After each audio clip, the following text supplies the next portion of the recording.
Hello everyone, welcome to How to Do It. In this video, we'll see how to install GIMP in Windows 10. So let's get started. So just go to Google and just type in download GIMP for Windows. Now just go to the first website, that is gimp.org.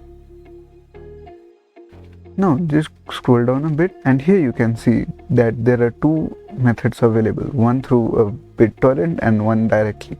We'll just click on directly. Now here you can see the download has been started. I'll resume the video when the download is complete. Okay, so now the download has been completed, so I'll just click on it.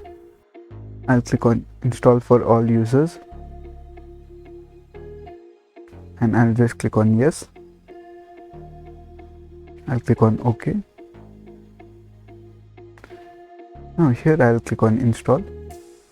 Now this may take some time, so I'll just fast forward the video.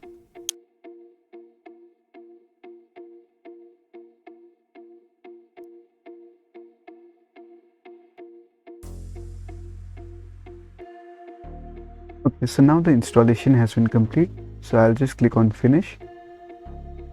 Now I'll just minimize this and I'll go to start, and here you can see GIMP is here. Now I'll just click on GIMP. So here you can see GIMP has been started. So this was all on how to install GIMP on Windows 10. Hope you liked the video. Please do like and subscribe. Thank you.